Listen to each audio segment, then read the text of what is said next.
క్రీస్తుని పేరిట మీ అందరికీ కూడా శుభములు. మరి ఈ చక్కటి సమయము దేవుడు మనందరికీ కూడా అనుగ్రహించి ఉంటున్నారు. దేవాది దేవునికి నా నిండు కృతజ్ఞతలు తెలియజేస్తున్నాను.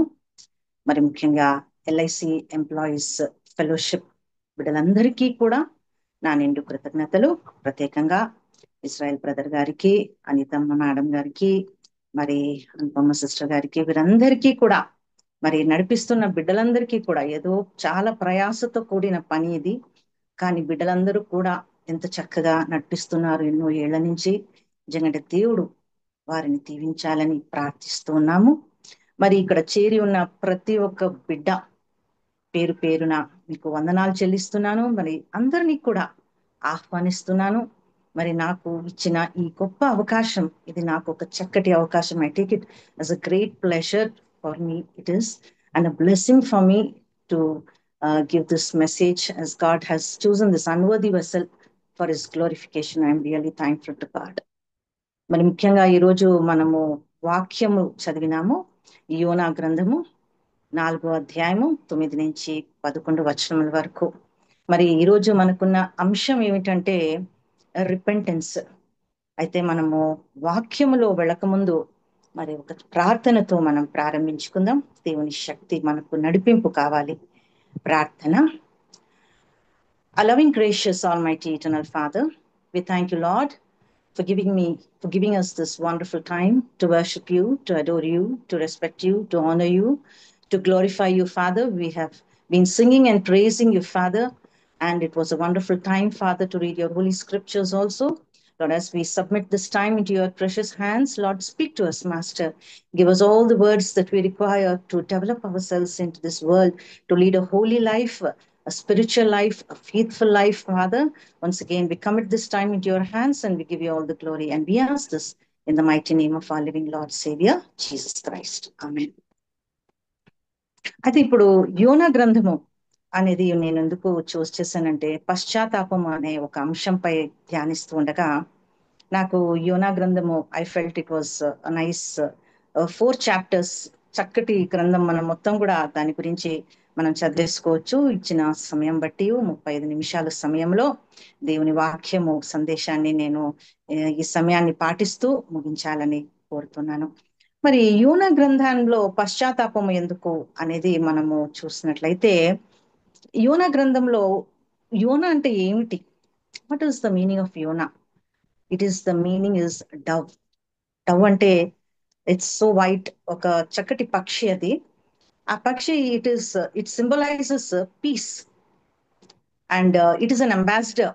ఈ it is a peace ambassador like I can say. And Yona ని it is he come the అర్థం ఏంటంటే dove. He is a peace ambassador. He is a missionary, I can say, a Christian missionary. And he is there to spread the word of God to the city of Nineveh.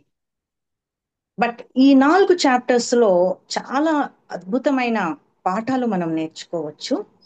మరియు and it is divided into 4 points I can say. The first chapter says about Jonas call. దేవుడు యోనాని ఏర్పాటు చేసుకున్నాడు. He's a profit. And Jonah's disobedience also in that we see. The second chapter says about Jonah's prayer, a beautiful prayer it is. And the third chapter, how he proclaims the message, the gospel to the city Nineveh. And the fourth chapter says about God's mercy to the city of Nineveh.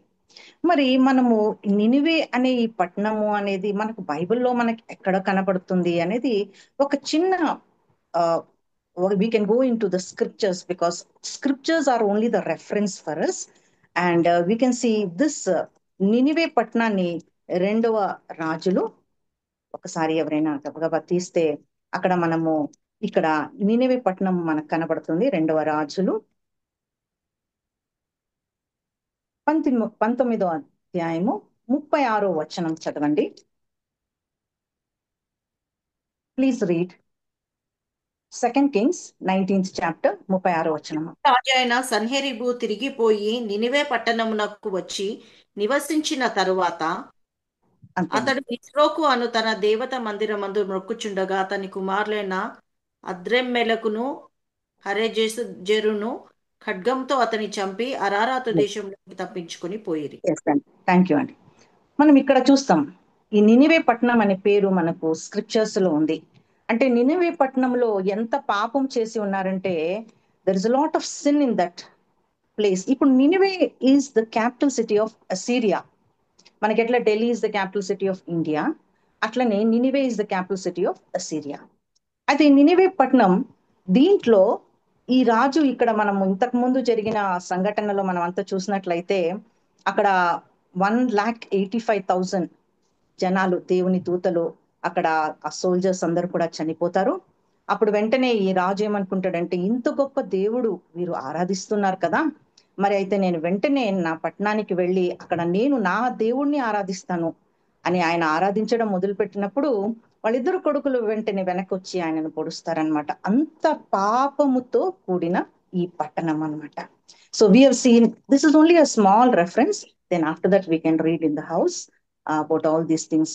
And then మనకి ఇక్కడ ఇంకొక మాట కూడా మనకి 4 అధ్యాయంలో మనకు కనపడింది ఏమంటే, మొదటి వచనం, యోనా మొదటి వచనము, మొదటి యోనా దీని అధ్యాయము మొదటి చూచి వచనంలో. యోనా దీని చూచి బహు చింతాక్రాంతుడై కోపగించుకొని, యెహోవా నేను నా దేశమందుండగా అది ఇట్లు కాదు జరుగు. మేడం, మొదటి అధ్యాయము మొదటి వచనము. యెహోవా వాక్కు అరిమత్తయి కుమారుడైన యోనాకు ప్రత్యక్షమై ఇలాగు సెలవిచ్చెను. ఎస్, ఇవే అమితై. పట్టణస్థుల ఎస్ మేడం, అంతే. ఇక్కడ ఏం దేవుడు ఏం చెప్తున్నా, అమితై కుమారుడు అని చెప్తున్నాడు. ఈ అమితై అనే పేరు మనకి ఎక్కడ కనబడుతుంది అని బైబిల్లో మనం చూసినట్లయితే, 2 రాజులు 14 అధ్యాయము 25 వచనము. ఒక్కసారి ఆ ఒక్క వర్డ్ చదివితే చాలు మాకు. 2 రాజులు 14 అధ్యాయము 25 వచనం. గత్హేపెరు ఊరివాడైన అమిత్తయికి పుట్టిన తన సేవకుడైన యోనా అను ప్రవక్త ద్వారా ఇశ్రాయేలీయుల దేవుడగు యెహోవా సెలవిచ్చిన మాట. Yes madam. సో మనకు అమితై కుమారుడైన యోనా కనబడతాడు, నీనివే పట్టణం కూడా కనబడతాడు. So we have these two references in the Bible. అయితే మనం ఇప్పుడు యోనా గ్రంథానికి వస్తాము. ఇది ఓన్లీ జస్ట్ ఒక హిస్టరీ లాగా నేను చెప్పదలుచుకున్నాను. అమితై ఎవరు, నినివే పట్టణం ఏంటి, అక్కడ ఎంత పాపం ఉంది, మరి ఇక్కడ ఈ పాపము ప్రదేశంలో వెళ్ళి దేవుడు సువార్తను ప్రకటించాలని యోనాకి చెప్పినప్పుడు, యోనా ఏం చేస్తాడంటే దేవుని మాటను అవిధేయత చూపిస్తాడు. మరి ఎందుకో అవిధేయత చూపించినాడు? He's a great prophet. Of the so many prophets, Yona is a prophet, he's a chosen person by God. And why he shows the disobedience అంటే, దీనికి ఉన్న కారణం ఏంటంటే, అన్య జనులకు ఇక్కడ ఉన్న ప్రాఫిట్స్, చాలా మంది ప్రాఫిట్స్ ఉన్నారు, పెద్ద పెద్ద బిగ్ ప్రాఫిట్స్ ఆర్ దేర్. ఇప్పుడు ఐజయా, జెర్మియా, ఎజికియల్, డానియల్, వీళ్ళందరూ పెద్ద పెద్ద ప్రవక్తలు. మరి వీరందరూ కూడా దేవుని సువార్తను ఎవరికి చెప్పినారు అంటే, ఇజ్రాయెల్ ప్రజలకు చెప్పినారు.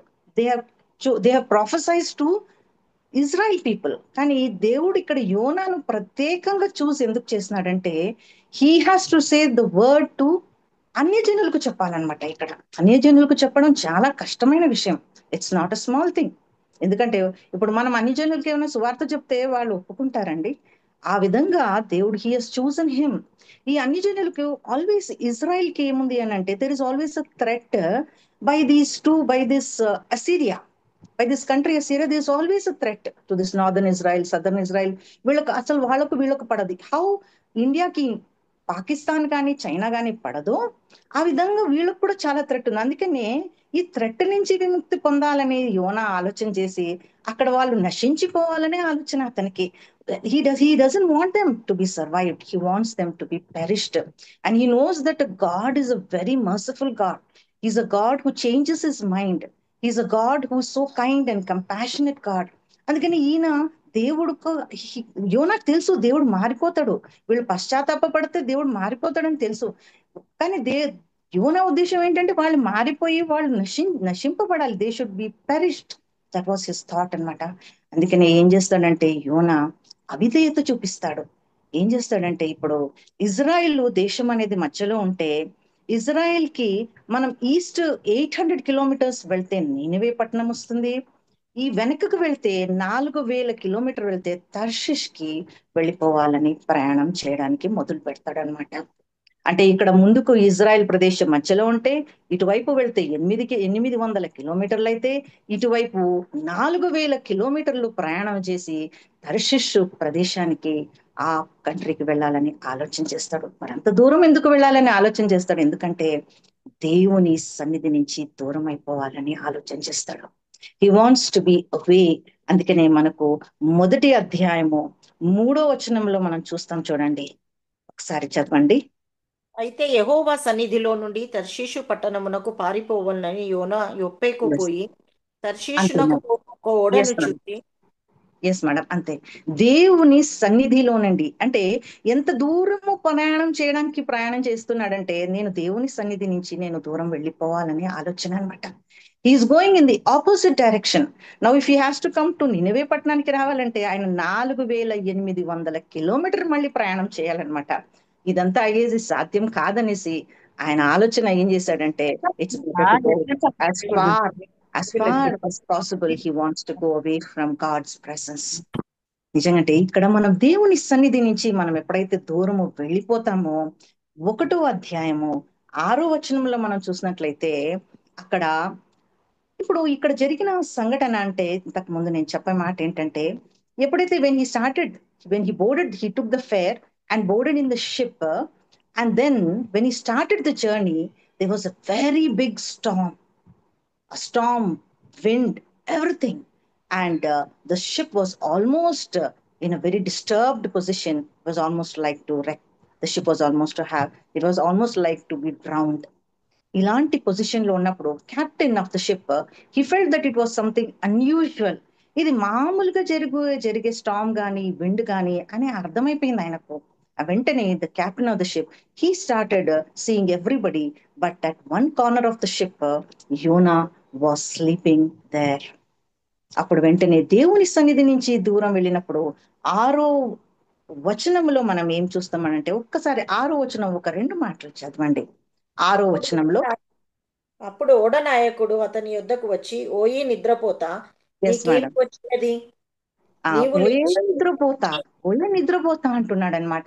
ఎప్పుడైతే మనం దేవుని సన్నిధిలో నుంచి, ఇక్కడ మాట చెప్పవలసింది ఏంటంటే, దేవుని సన్నిధి నుంచి మనం దూరము వెళ్ళినప్పుడు ఓయే నిద్రపోతా అని అడ్రస్ చేస్తున్నాడు. మనకు ఏమాత్రము రెస్పెక్ట్ ఉండదు ఈ సొసైటీలో. we will we will be committing sin when we go away from God. That is why we will not have any value, we will not have any respect, we will not be we will not have that image in society. అంటే వీళ్ళు మంచివాళ్ళు కాదు అనే ముద్ర పడిపోతుందన్నమాట. ఎప్పుడైతే దేవుని సన్నిధి మనతో ఉన్నట్టయితే, తప్పకుండా మనం దేవుని బిడ్డలుగా ముద్రపడినట్లయితే, we will get all the respect. అప్పుడు వెంటనే దే స్టార్టెడ్ పుట్టింగ్ లాట్స్. ఇది ఎందుకు జరుగుతుంది, why is this unusual thing happening అని చెప్పేసి, when they start putting lots. I think in the ship, నాకు తెలిసిన మటుకు బోట్ లో 4 5 మంది ఉంటారేమో, కానీ షిప్ లో hundreds of people will be there. So when they put the lots, they got Yona's name was there in the lots list. ఆ list లో యోనా పేరు వచ్చిందనమాట. వెంటనే యోనాకు తెలుసు ఇదంతా ఎందుకు జరుగుతా ఉందంటే, ఎందుకంటే తన అవిధేయత వల్లనే. వీళ్ళందరూ కూడా వెంటనే ఏం చేశారంటే, యోనాని అడిగి, నువ్వెవరు, నువ్వు ఎక్కడి నుంచి వచ్చావు అంటే, he started telling, I'm the prophet that God sent me and I'm going away from God's presence. I want to, నేను దేవుని సన్నిధిలో నుంచి దూరము వెళ్ళిపోతున్నాను. ఎందుకంటే తను మొత్తము చెప్పడం మొదలు పెట్టాడనమాట. ఇప్పుడు he is recognized as God's child. And once when he started recognizing God's child, మనము 10వ వచనంలో మనం చూస్తాం. ఒక్కసారి 10వ వచనం చదవండి. తాను యెహోవా సన్నిధిలో నుండి పారిపోవచ్చున్నట్టు అతడు ఆ మనుషులకు తెలియజేసి ఉండెను గనుక వారా సంగతి తెలుసుకొని మరింత భయపడి, నీవు చేసిన పని ఏమని అతని అడిగిరి. ఎస్, మీరు అప్పుడు వెంటనే when they started realizing it that he is the son of God, వీళ్ళు వెంటనే భయపడినారు. అలాంటి భయము అన్యులకు మన మధ్యలో ఉందా అనే ప్రశ్న మనలో వేసుకోవాలి. When we're as God's children, వేరే వాళ్లకు మనల్ని చూసి, మన ప్రవర్తనలు చూసి, మన మాట తీరు చూసి, మన ఆలోచనలు కానీ మన క్రియల్ని చూసి వాళ్ళు నిజంగా భయపడుతున్నారా? ఎందుకంటే వీరు దేవుని బిడ్డలు, వీళ్ళ జోలికి మనం వెళ్ళకూడదు, వీళ్ళు వెంటనే ఇంతకు ముందు దేవుని సన్నిధి నుంచి దూరము వెళ్ళినప్పుడు ఆయన దేవుని బిడ్డగా నిరూపించ when he was not recognize God's child ఏ నిద్రపోతా అని అడ్రస్ చేశాడనమాట captain. When he told that he's the prophet sent by God to the city of Nineveh, at that time, the sailors in the ship started respecting him. వాళ్ళు భయపడిపోయినారు. అప్పుడు వారు ఏం చేస్తున్నారంటే, వారు ఇతన్ని ఏదో విధంగా రక్షించాలి అనేసి వారు చాలా మటుకు ప్రయత్నం చేస్తున్నారనమాట. They started trying, they started rowing the ship to the shore. వాళ్ళు తెడ్లు వేసేసి ఆ షిప్ ని షోర్ కి తీసుకొని వచ్చి, they want to be saved and they want Yona also to be saved. కానీ దేవుని చిత్తము వేరే కదా. అది మనం చూస్తాము 13వ అధ్యాయంలో మనం చూస్తాం. చూడండి, ఒక ఆ ఒక వచనం చదవండి.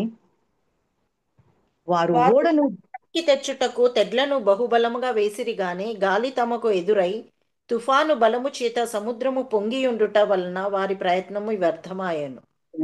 ఇది దేవుని చిత్తం కాదు. దేవుని చిత్తం ఏంటి అంటే, యోనా విషయంలో ఆయన నినివే పట్టణానికి వెళ్ళాలి, అక్కడ సువార్తను ప్రకటించాలి.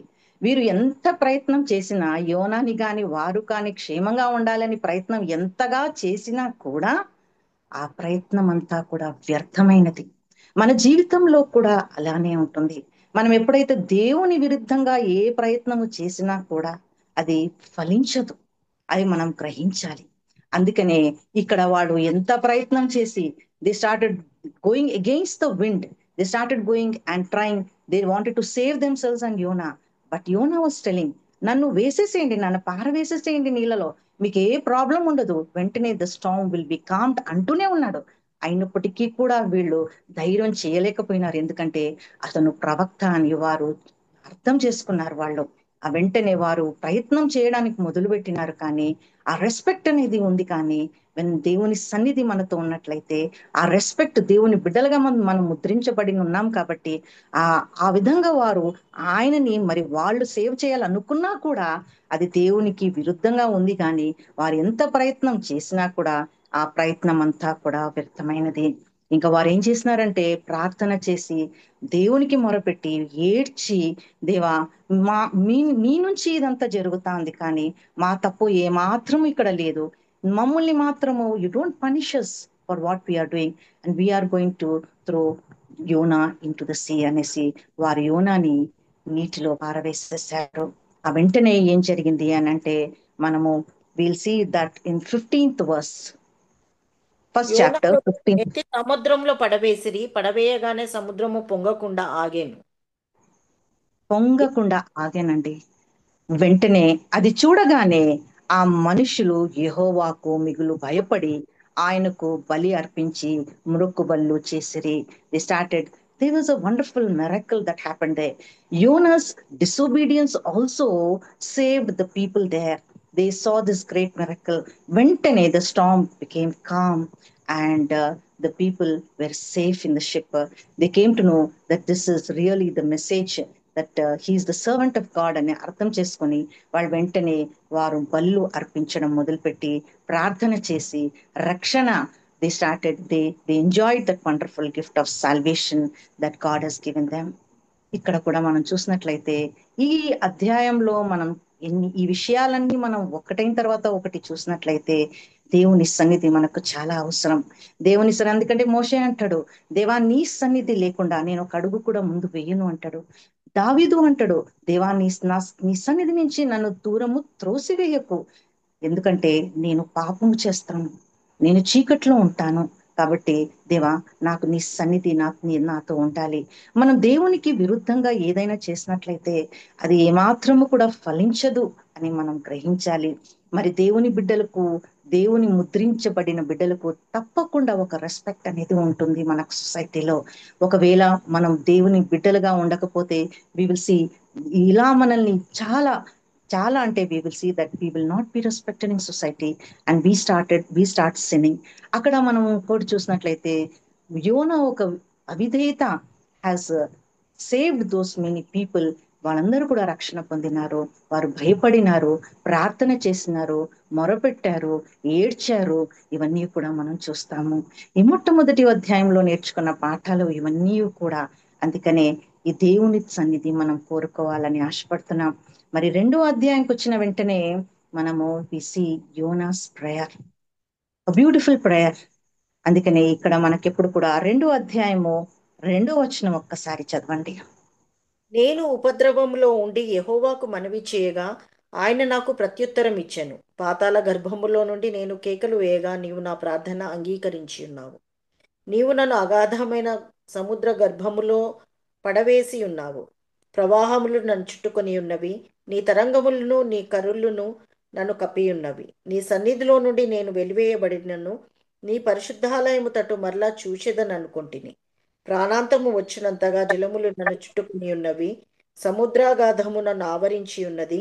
సముద్రపు నాచు నా తలకు చుట్టుకొని ఉన్నది. నేను మరెన్నటికిని ఎక్కి రాకుండా భూమి గడియలు వేయబడి ఉన్నవి. పర్వతముల పునాదులలోనికి నేను దిగి ఉన్నాను. నా దేవా యెహోవా, నీవు నా ప్రాణము కూపంలో నుండి పైకి రప్పించి ఉన్నావు. ఎస్ మేడం, కూపంలో ఎస్ మేడం, థ్యాంక్ యూ. ఇలా దేవుని ప్రార్థించడం మొదలు పెడతాడనమాట యోనా. అంటే గాఢాంధకారపు లోయలో సంచరించినను మనకి ఏ అపాయము ఏ భయము ఉండదు. మరియు ప్రాణ మనము ప్రాణ అంచులో మనం ప్రార్థన, ఇంకా మన ప్రాణం పోతుంది అనే అంచులో కూడా మనం ప్రార్థన చేసినా కానీ కూడా దేవుడు మన ప్రార్థన వింటాడు. ఆయన అంటాడు ఇక్కడ, నేను ఇంత I'm in the depths of the ocean, I'm at the roots of the mountain, the waves oh flowed over me. నేను నాచుతో చుట్టి ఉన్నాను. The seaweeds have they have surrounded me. ఇంతగా నేను అంధకారంలో ఉన్నాను, చీకటిలో ఉన్నాను. నిజంగంటే ఇక్కడ మనం చూసినట్లయితే ఎప్పుడైతే యోన నీటిలో పడవేసిన వెంటనే ఒక పెద్ద చేప వచ్చి ఆయనని మింగేసిందండి. అప్పుడు ఆ చేప కడుపులో నుంచి ఆయన చేసిన ఈ ప్రార్థన, నిజంగంటే ఈ ప్రార్థనలో మనకు కూడా ఇదే వర్తిస్తుంది, ఇలాంటి ప్రార్థననే వర్తిస్తుంది. ఎందుకంటే మనము కూడా ఈ జీవిత ప్రయాణములో we also face so many challenges, so many obstacles, so much of humiliation and hindrances. ఇలాంటి కష్ట నష్టాలు, నిందలు, అవమానాల్లో జీవితంలో మనం జీవిస్తూ ఉండగా దేవునికి మొరపెట్టినప్పుడు దేవుడు మనల్ని ఎన్నడూ విడవడు, ఆయన ఎడబాయడు. Is a God who has so much compassion towards us అన్నమాట. హీ సేస్ ద దేవా, నీ సన్నిధి నేను ఎప్పుడు కూడా మళ్ళీ నేను చూడలేనేమో అనుకున్నానేమో కానీ దేవా, నాకు మరి ఒక్క అవకాశం నువ్వు ఇస్తావేమో. I want your presence God, I don't banish me from your presence. Can the dead praise God? No. దేవుని స్తుతించడానికి మనమందరం సజీవ లెక్కలో ఉన్నాం కాబట్టి దేవుని స్తుతించాలని యోనా ఎలా ఆశపడ్డాడో, మరి దేవునికి వెంటనే ఆయన బలులు అర్పించి లాస్ట్ వచనంలో ఆయన స్తుతిస్తాడు. ఆయన దేవుని ఆయనకు స్తుతులు అర్పిస్తాడు, అర్పణలు అర్పిస్తాడు. And salvation comes from God alone, he says. ఆ తర్వాత దేవుడు ఈ ఆ ప్రార్థన చేసిన వెంటనే మనం 3వ అధ్యాయంకి వచ్చినప్పుడు మనం చూసినట్లయితే ఇక్కడ యోనా, the fish was like a submarine to Jonah, and safe గా నినివే పట్టణానికి తీసుకొని వెళ్తాడనమాట. This fish acted as a submarine to Yona and he safely reached the shore of Nineveh. మనం చూసినట్లయితే ఈ 3 రోజులు యోనా చాప గర్భములో బ్రతికి ఉన్నాడా, చనిపోయినాడా? తర్వాత when the fish spat Yona on the shore, దేవుడు మళ్ళీ ఆయనకు జీవం ఇచ్చాడా? ఇవన్నీ ప్రశ్నలకు మనకు సమాధానం ఏంటంటే, this is a great miracle, this is the faith that we all should have. And definitely God can do anything for all of us. He's a God who does impossible things possible in our life. మనం ఊహించిన మనం ఊహించిన దానికంటే ఆయన ఎక్కువ అధికంగా ఆశీర్వదిస్తాడనమాట. అందుకనే యోనా, he was going against the will of God, but God took him safely to the city of Nineveh. ఈ 3వ అధ్యాయం మనం చూసినట్లయితే నినివే పట్టణానికి ఆయన వచ్చినప్పుడు ఆయన బట్టలంతా కూడా తడిసి ఉన్నవి అని అనుకుంటాము. నాచు చుట్టి ఉన్న బట్టలతో, తడిసి ఉన్న బట్టలతో, అదే బట్టలతో యోనా నినివే పట్టణాన్ని చేరుతాడనమాట. మరి నినివే పట్టణం చేరిన వెంటనే, ఇక్కడ నినివే పట్టణం విశాలమైన పట్టణం అనమాట. అది it is a very big city, it has got large boundaries surrounded. అయితే ఈ 3 రోజులు ప్రయాణం కావాలన్నమాట ఈ నినివే పట్టణాన్ని. ఈ నినివే పట్టణంలో సువార్త చెప్పాలి అని అంటే 3 రోజులు ప్రయాణం చేయాలి, ప్రయాణిస్తేనే ఆ వార్త మనం చెప్పగలుగుతాం అన్నమాట అందరికీ. కానీ యోనా సామాన్యుడు కాదు కదా, is a very great profit. So he took only 1 day to preach the word of God. So he went and told the city of the people of Nineveh. ఏం చెప్పాడంటే, 40 రోజుల్లో you all people will B perished, you will be destroyed if you do not turn to God. ఈ మాట చెప్పిన వెంటనే రాజు, నినివే రాజు వెంటనే సింహాసనము నుంచి దిగేసి ఆయన వెంటనే he sent a proclamation to the people of Nineveh saying, ఏమని చెప్పాడంటే, all of us all of us should we should fast and we should pray and we should repent. నిజంగా దేవుడు ఏ ఒక్కరు కూడా నాశనం అవ్వాలని కోరుకోడండి. మనము ఎంత పాపం చేసినప్పటికీ కూడా ఆయన చాలా దయాళుడు, ఆయన చాలా ఈజ్ వెరీ కంపాషనెట్ గాడ్. అందుకనే వెంటనే మనం చూస్తాము ఇక్కడ 3వ అధ్యాయము 6వ వచనంలో మనం చూస్తాం. ఒక్కసారి 6వ వచనం చదవండి. ఆ సంగతి నినివే రాజునకు వినబడినప్పుడు అతడును తన సింహాసనం మీద నుండి దిగి తన రాజవస్త్రములు తీసివేసి గోనెపట్ట కట్టుకొని బూడిదలో కూర్చుండెను. అది మరియు రాజైన తానును ఆయన మంత్రులను ఆజ్ఞ ఇయ్యగా, ఒకవేళ దేవుడు మనసు త్రిప్పుకొని పశ్చాత్తప్తుడై మనము లయము కాకుండా తన కోపాగ్ని చల్లార్చుకొనును గనుక మనుషులు ఏదీ పుచ్చుకొనకూడదు, పశువులు గాని ఎద్దులు గాని గొర్రెలు గాని మేత మేయకూడదు, నీళ్లు త్రాగకూడదు. మనుషులందరూ తమ దుర్మార్గములను విడిచి తాము చేయు బలాత్కారమును మానివేయవలెను. మనుషులేమి పశువులేమి సమస్తమును గోనెపట్ట కట్టుకొనవలెను. జనులు మనఃపూర్వకంగా దేవుని వేడుకొనవలెను అని దూతలు నినివే పట్టణంలో చాటించి ప్రకటన చేసిరి. ఈ ప్ర ఈ ప్రొక్లమేషన్ ఇచ్చాడనమాట అందరికి. ఏమని? You have to put on your sackcloths. మనుషుల నుంచి జంతువుల వరకు ప్రతి ఒక్కరూ ఉపవాస ప్రార్థన చేయాలి, దేవునికి మొరపెట్టాలి, దేవునికి పశ్చాత్తాపము. They should ask God for forgiveness. అంటే మనుషుల నుంచి జంతువుల వరకు అందరూ కూడా ప్రార్థన చేయాలి, అందరూ కూడా ఉపవాస ప్రార్థన చేయాలి, అందరూ కూడా సాక్లోత్స్ వేసుకొని వారు ఆ ఆ ఉపవాస ప్రార్థన చేయాలన్నమాట.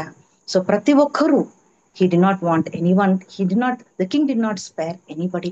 ఒకవేళ, ఒకవేళ అనే మాట చాలా బాగుందండి. Perhaps, it is return in English, perhaps sometime God may change his mind. God will definitely change his mind. God will change his mind. Perhaps he will stop being angry and he will not let us die. ఈ ఆశ పెట్టుకునే వాళ్ళందరం కూడా ఒకవేళ, ఒకవేళ దేవుడు మనల్ని కరుణిస్తే, ఒకవేళ అనేది మనం ఇప్పుడు కూడా ప్రార్థన చేయాలా. The God is a compassionate God, we know that. So definitely ఒకవేళ ఆయన మనసు మార్చుకోవచ్చేమో అని మనం అనుకోవచ్చు. బట్ ఇక్కడ దేవుడు ఏం చేశాడంటే తన మనస్సు మార్చుకున్నాడు. 10వ వచనంలో మనం చూస్తామండి, God saw what they did. He saw that they had given up the wicket behaviour. ఎప్పుడైతే మనము మన చెడ్డ అలవాట్లను, చెడ్డ తలంపులు, చెడ్డ నడతను మనం అప్పగిస్తామో, హీ చేంజ్డ్ హిస్ మైండ్. ఆయన మనసు మార్చుకున్నాడు. He did not punish them, he did not punish them as he had said he would. మిమ్మల్ని నాశనం చేస్తానని చెప్పాడు దేవుడు. హీ విల్ బి డిస్ట్రాయిడ్ అని చెప్పినాడు దేవుడు. 40 రోజుల్లో మీరు మిమ్మల్ని డిస్ట్రాయ్ చేస్తానని చెప్పిన దేవుడు. He changed his mind and he forgave them. And he was and all the people of Nineveh with a repentant heart they received God's blessings. మరి మనము కూడా ఆ నినివే పట్టణంలో ఉన్నాము కాబట్టి మనము కూడా మారు మనస్సు పొందాలి. పశ్చాత్తాపము దేవుని పాద సన్నిధిలో మొరపెట్టినట్లయితే దేవుడు, he will definitely change his mind. మరి 4వ వచనంకి మనం వచ్చినట్లయితే వి ఫైండ్ యోనాకు ఇదంతా కూడా నచ్చలే. He was unhappy about it. He was very angry with God. He told, how can this be possible, how can this be possible, he was saying. He told, దేవా నాకు తెలుసు నువ్వు ఇలానే చేస్తావనేసి. I know that you will do it like this only for me. అందుకనే నేను తార్షిష్కి వెళ్ళాను. నీ మనసు, నువ్వు చాలా దయాళుడు. ఎన్ని మాటలు చెప్తాడు చూడండి అక్కడ 4వ వచనంలో. we find that so many words he will say. I know that you are a loving and merciful God, always patient, always kind, and always ready to change your mind and not punish. Now then Lord, let me die. నేను చావుట మేలు, బ్రతుకుటం అంటే చావుట మేలు అంటాడు. నిజంగంటే యోనాకు ఏమాత్రం ఇష్టం లేదు. ఆయనకు తెలుసు ఇది దేవుడు చేస్తాడని, దేవుడు ఇలానే ప్రవర్తిస్తాడనేసి నేను తర్షిష్కి వెళ్ళాను అనుకుంటాడు అని అంటాడు. కానీ దేవుడు మనసు మార్చుకొని యోనా ద్వారా సువార్తను ప్రకటించి అక్కడ మారు మనసు పొందేటట్టుగా చేశాడనమాట. ఆ కింది వచనంలో మనం చూసినట్లయితే యోనా he goes to the end of the city there and he sits at the corner of the place. అక్కడ ఒక చెట్టు వెంటనే దేవుడు ఒక పెద్ద చెట్టుని ఒక చిన్నగా బుజ్జగిస్తాడనమాట యోనాని. ఒక చెట్టు అక్కడ ఒక చెట్టు నీడనిస్తుంది అనమాట యోనాకు. ఆ నీడని he will be enjoying the shade of the tree అన్నమాట. అప్పుడు యోనా ఎంతో సంతోషిస్తాడు. ఆ చెట్టు నీడను అనుభవిస్తూ ఆనందిస్తూ ఉంటాడనమాట. ఆ వెంటనే అక్కడ పడుకొని ఇంకా నినివే పట్టణాన్ని దేవుడు నశింప చేయలేదే అని ఇంకా ఆశతో ఎదురు చూస్తూ ఉంటాడనమాట. ఆ చెట్టు క్రింద ఆయన చాలా విశ్రాంతి తీసుకొని చాలా సంతోషిస్తూ ఉంటాడు. ఆ వెంటనే యోనా మనం చూస్తాము, ఆయన ఆ చెట్టు మరుసటి రోజు ఒక పురుగు ఆ వేరుని తినేసి ఆ చెట్టు మొత్తం ఎండిపోతుంది. వెంటనే యోనాకి చాలా కోపము, చాలా బాధ అనిపిస్తుంది. ఆయన అంటాడు దేవునితో, ఆయన అనుకుంటాడు, ఈ చెట్టు నాకింత నీడ ఇచ్చిన చెట్టే ఒక రోజులో నాకు నీడ ఇచ్చి మరుసటి రోజే అది చనిపోతే తను చాలా బాధపడ్డాడు. అప్పుడు దేవుడు వెంటనే అంటాడు, 1,20,000 మంది ఉన్నారే ప్రజలు నినివే పట్టణంలో, నేను వాళ్ళని పుట్టించి పోషించి సంరక్షించి వారిని నేను కాపాడుతూ వస్తున్న వారు పాపం చేసి పాపంలో మునిగి వారు నశింపబోతున్నారు అన్నప్పుడు నాకెంత బాధగా ఉంటుంది. How much of pain will be there for me. నువ్వు ఏమి చేయలేదు ఆ చెట్టుకు, ఒక విత్తనము విత్తలేదు, నువ్వు ఆ చెట్టుకు నీళ్లు వేయలేదు, ఏమి చేయని వాడివి నువ్వే ఇంత బాధపడితే మరి ఈ 1,20,000 మంది ఇన్నోసెంట్ పీపుల్ ఆర్ దేర్, వారికి ఎవరు సువార్తను చెప్పేవాళ్ళే లేరు వాళ్ళకు. ఒకవేళ నువ్వు సువార్త చెప్తే వారు మారు మనసు పొందుతారు కదా అనేసి దేవుడు వారిపై కరుణ చూపించి యోనాని పంపించినాడు. మరి నువ్వు ఆ చెట్టు కోసమే ఎంత బాధపడితే నేనెంతగా బాధపడాలి? 1,20,000 మంది చనిపోతే మరి నా పరిస్థితి ఏంటి అని యోనాని అడుగుతాడనమాట. అప్పుడు ఈ మాటలో మనకు అర్థమైంది ఏంటంటే, నిజంగంటే దేవుడు లోకానికి వచ్చి ఏ ఒక్కరూ నశింపపోకుండా మనము మనం we have to earn that eternal life అనేసి ఆయన ఆశపడుతూ ఉన్నాడనమాట. మనకి ఇక్కడ నేర్చుకోవాల్సిన పాఠం ఏంటంటే, ఒకటి, దేవుని సన్నిధి నుంచి మనం దూరం వెళ్ళిపోకూడదు. రెండోది, దేవుని సన్నిధిలోనే ఉండేది క్షేమము. ఎప్పుడైతే మనం దేవుని సన్నిధిలో నుండి దూరం వెళితే పాపము చేయడానికి మొదలు పెడతాము. మూడోది, ఎవరు కూడా మనం ఆశించకూడదు నశించిపోవాలి అనేసి. వాళ్ళు మనకి ఎంత కష్టం ఇచ్చి ఉండొచ్చేమో, ఇబ్బంది పెట్టి ఉండొచ్చేమో, మనకు నష్టం కలిగించి ఉండొచ్చేమో, ఇంకేదేదో చేసి ఉండొచ్చేమో, మన కుటుంబానికి కానీ మనకు కానీ ఎవరికైనా కానీ చాలా నష్టం కలిగించి చాలా బాధ కలిగించినారేమో. కానీ వారికి కూడా మనం ప్రార్థన చేసి వారు కూడా నశింపపోకూడదు అనేసి మనం ఆలోచన చేయాలి. ఆ తర్వాత మనం దేవునికి విరుద్ధంగా ఏ ప్రయత్నము చేసినా కూడా అది ఫలించదు. దేవుని చిత్తానుసారంగా వెళితేనే, దేవుని చిత్తం ఏమిటో మనం తెలుసుకొని వెళితేనే అది ఫలిస్తుంది అని మనం ఆలోచన చేయాలి. ఇవన్నీ కూడా దేవుని బిడ్డలకి ఎప్పుడు కూడా రెస్పెక్ట్ ఉంటుంది. దేవుని బిడ్డలంటే అందరికీ భయము ఉంటుంది అనమాట. ఎందుకంటే వారు దేవుని రక్తముతో ముద్రించబడిన బిడ్డలుగా ఉంటున్నాం కాబట్టి, దేవుడు ఎక్కడైనా నువ్వు సువార్త వెళ్ళి చెప్పాలి, అన్యులుగా ఇంకెవరికైనా నువ్వు సువార్త చెప్పాలని మనకు ఆదేశిస్తే మనం వెంటనే విధేయత చూపించి సువార్తను ప్రకటించే we have got to spread the word of God. దేవుని సాక్షి బిడ్డలుగా ఈ లోకంలో మనం జీవించాలి. మరి ఒక రెండు వర్సెస్ నేను I would like to share one verse from Matthew 12th chapter 40th verse. ఒక్కసారి దేవుడు ఎలా నినివే, హౌ యోనా ఇస్ కంపేర్డ్ టు గాడ్ అనేసి ఒక్కసారి మత్తయి సువార్త 12వ అధ్యాయము 40వ వచనం చదవండి. యోనా 3 రాత్రింబగళ్ళు తిమింగిలము కడుపులో ఎలాగుండెనో అలాగు మనుష్య కుమారుడు 3 రాత్రింబగళ్ళు భూగర్భములో ఉండును.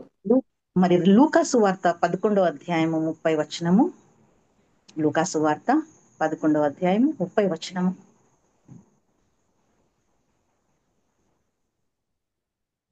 యోనా నినివే పట్టణస్థులకు ఎలాగూ సూచనగా ఉండెనో అలాగే మనుష్య కుమారుడును ఈ తరము వారికి సూచనగా ఉండును. ఎస్, ఇదేనండి. ఎలాగూ యోనా 3 రోజులు 3 రాత్రులు 3 పగులు యోనా చాప గర్భములో ఉన్నాడో, అదే విధంగా అంతకంటే గొప్ప దేవుడు యేసు ప్రభుల వారి ఈ లోకంలో మనందరి కోసం వచ్చాడనమాట.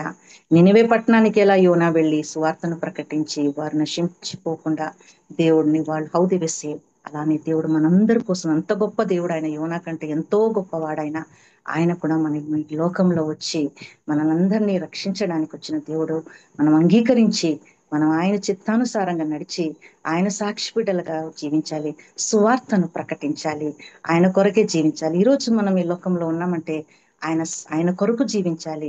ఆయన చిత్తాన్ని నెరవేర్చడానికి మనం ఇంకా బ్రతికి ఉన్నామని మనం తెలుసుకోవాలి.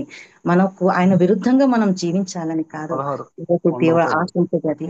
అందుకని లాస్ట్ లో ఒక చిన్న ప్రార్థనతో మనం ఇస్తామండి. ఒక మాట